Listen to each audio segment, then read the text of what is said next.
Welcome to the Killer Innovation Show, the longest continuously produced podcast in history. Each week, Phil McKinney brings you the insights and strategies to amplify your creativity and innovation skills. Here's your host, Phil McKinney. In 1878, gaslight manufacturers celebrated their unchallenged dominance in illuminating the world's cities. Their victory celebration would prove premature. In a workshop in Menlo Park, Thomas Edison made what seemed an impossible declaration. He would create an electric light so revolutionary that it would make gas lamps obsolete. The press mocked him. Experts dismissed him. Even his own colleagues doubted him. Yet just 18 months later, Edison unveiled the first practical incandescent light bulb, forever changing how we light our world. What set Edison apart wasn't just his inventive capacity. It was something far more systematic, a methodology so powerful that it would transform not just how we light our homes, but how we approach innovation itself. His famous quote, "Genius is 1% inspiration and 99% perspiration," wasn't just a catchy phrase. It concealed a blueprint for systematic innovation that few truly understood at the time. But to grasp the full power of this approach, we must first understand the foundation upon which it was built.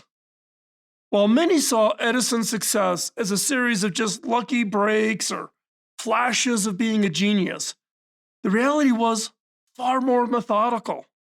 His achievements weren't built on random experimentation, but on specific thinking patterns that would reshape how innovation happens around the world.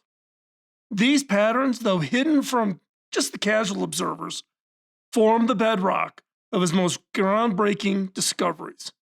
So what are these patterns? Pattern 1, systematic experimentation. While others saw failure, Edison saw data. Unlike inventors who sought single solutions, he would systematically test hundreds or thousands of possibilities. This wasn't just mere persistence. It was a revolutionary approach to discovery that would later influence everything from pharmaceutical research to modern software development. But what made this approach truly powerful wasn't just its thoroughness. It was pattern number 2, the market-focused innovation. While his contemporaries focused on purely technical achievement, Edison maintained an unwavering focus on commercial viability. He wouldn't just ask, can it work, but will people buy it?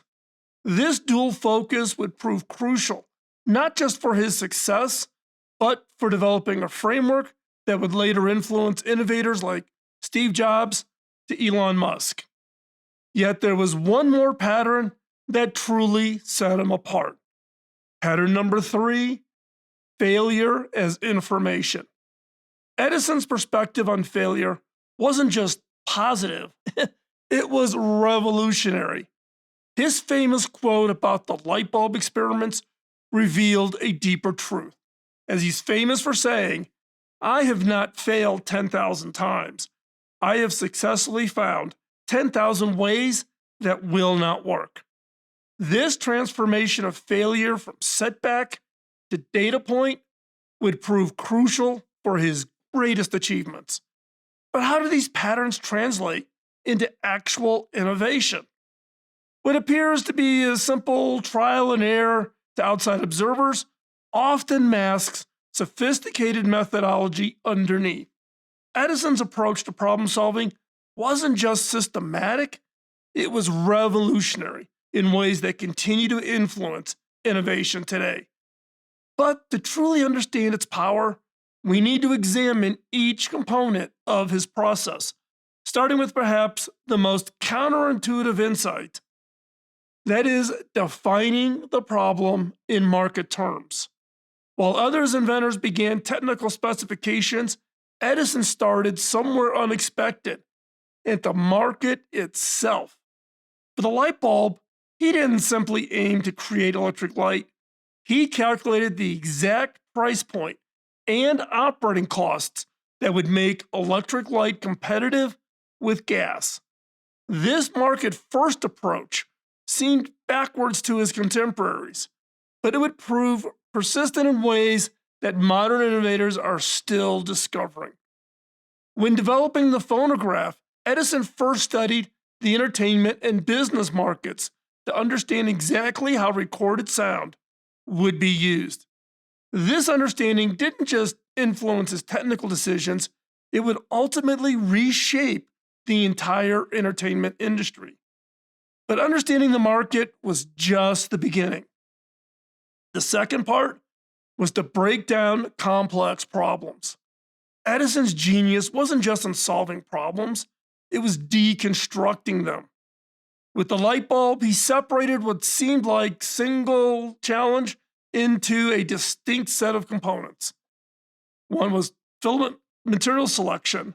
Second was the bulb atmosphere composition, the electric current optimization, the manufacturing process, how are you going to make these things, and then distribution systems, how are you going to get it in customers' hands.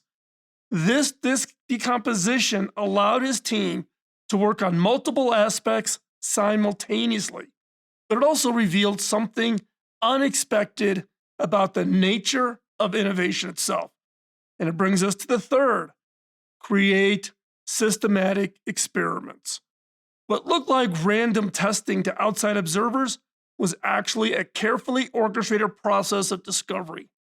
Edison developed detailed experimental matrices that would test multiple variables simultaneously while maintaining rigorous documentation.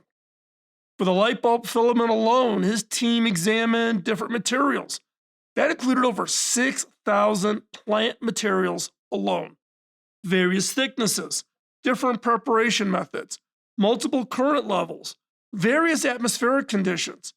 Each combination was recorded and evaluated against specific criteria, building a knowledge base that would prove valuable in unexpected ways. And then, 4, the rapid prototyping and testing, his fourth step.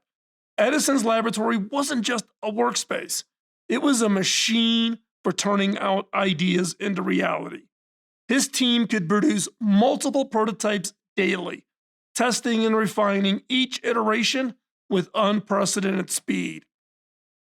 This rapid prototyping approach, revolutionary for its time, would later become a cornerstone of modern innovation methodology, things that we do today, things that I do here in my innovation studio.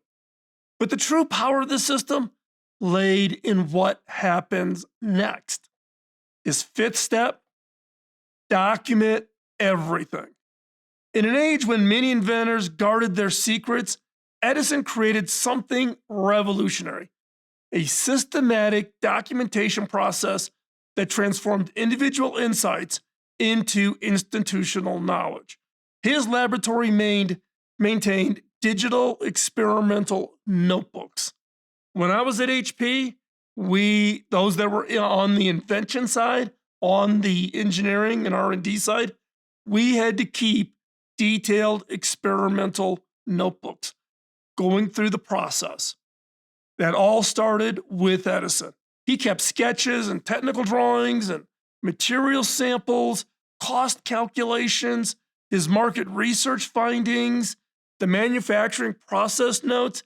This comprehensive documentation system didn't just prevent repeated mistakes, it created a foundation of future innovations in ways that would surprise even Edison himself. Now, the true test of any methodology, the one that we just walked through with Edison, isn't just its historical success, but in its ability to solve contemporary challenges we are facing today. While Edison's specific experiments may be historical, his systematic approach to innovation has found surprising applications in unexpected places. From Lego's design lab to SpaceX's revolutionary rocket development, modern innovators are rediscovering and reinventing Edison's methods in ways that he could never imagine. Let's talk about one, the LEGO Design Lab. Now, this is Edison's methods in play. In an unlikely parallel to Edison's Menlo Park laboratory, LEGO's Future Lab has revolutionized how they develop new products. This methodology includes elements that would feel very familiar to Edison, yet are adapted to the 21st century, like running parallel experiments with multiple prototype designs and systematic testing with target users in their experiences lab, maintaining detailed documentation of all the brick iterations as part of the experiment, using cross-functional teams that combine engineers and designers and child development experts, and converting user feedback into quantifiable data for decision-making.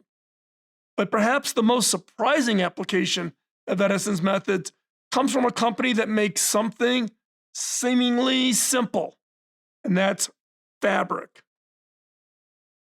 Gore and Associates, and really this is where innovation was never expected to come from. The creators of Gore-Tex have transformed Edison's systematic approach into a modern innovation engine through their unique waterline process. This method reveals how Edison's principles can adapt to modern challenges. They do it through small, self-organizing teams that mirror Edison's research groups. They do systematic materials testing across multiple applications. They look for comprehensive and they develop these documentation of both their successes and failures, but not just their own, but also others. An innovation time allocation for all associates. You are expected to be an innovator if you work for Gore. And a market-focused development with clear commercial criteria. Does no good if you're creating a material that's going to cost someone $10,000 for a jacket. Yet the most powerful application of Edison's methods may come from a field you never imagined, and that is Corning and Corning's innovation centers. Corning has been around forever. The company, they were the ones who developed Pyrex and Gorilla Glass, the glass that's on literally every phone, every computer display, and more than likely your TV has Gorilla Glass on the front. They maintain these innovation centers that would feel remarkably familiar to Edison. Their approach reveals how systematic innovation can span centuries. Scientists conduct thousands of systematic experiments on glass compositions, different materials, different processes. Teams maintain detailed documentation, and they have all this documentation going back over 150 years of research. That is institutional knowledge. Research focuses on practical commercial applications. This is not science fair projects. These are to be real products. They're cross-disciplinary. Collaboration drives the breakthrough innovations.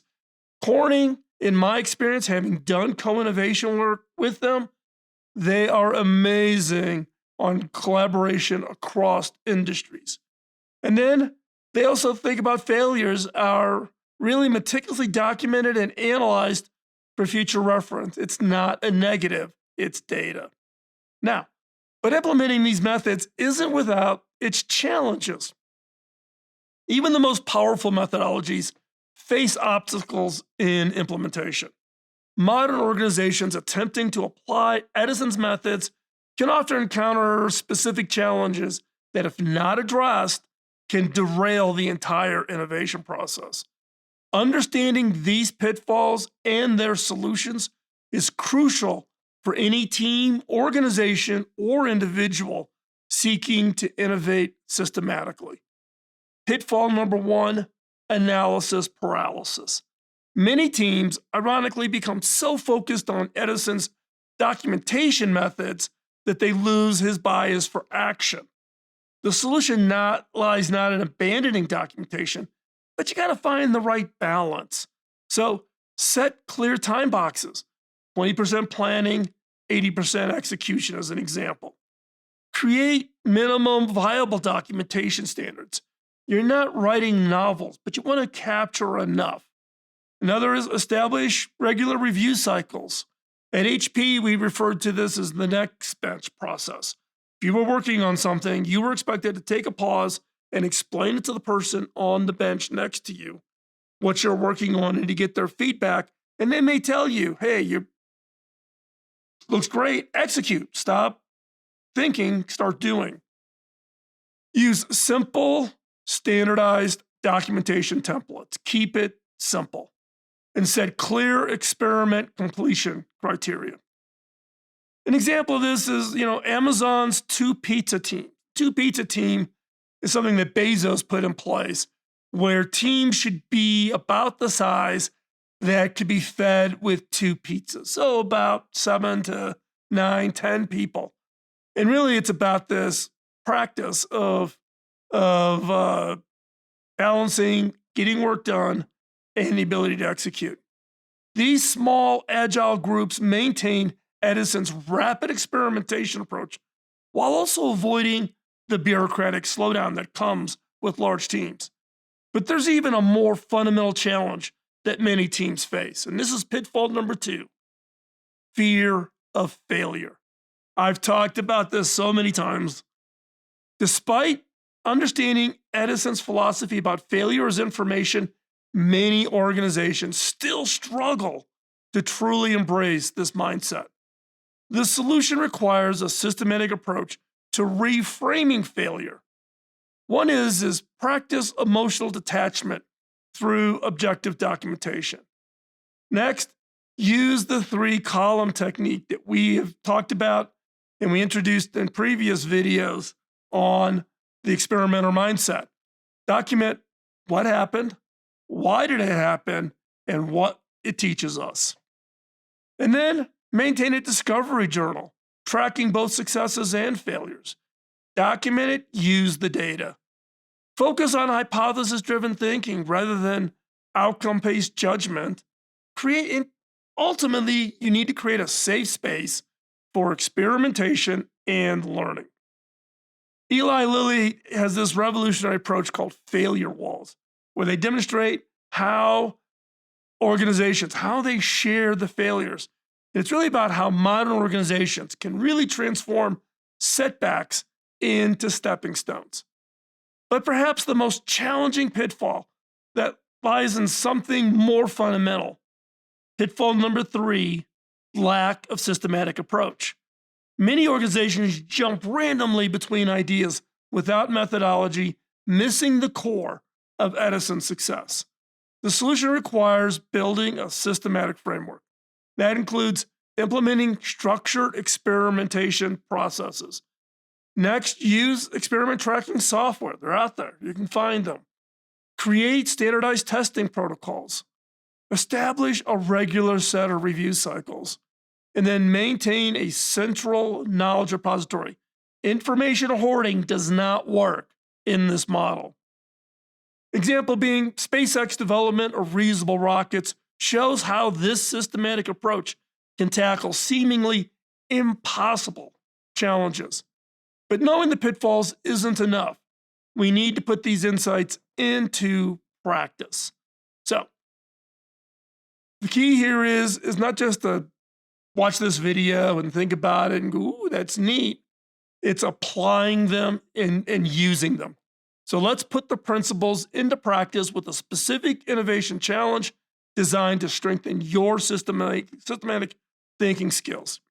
Choose a common problem in your industry or daily life that seems resistant to solution. Then we're going to apply Edison's systematic approach. 1, problem definition.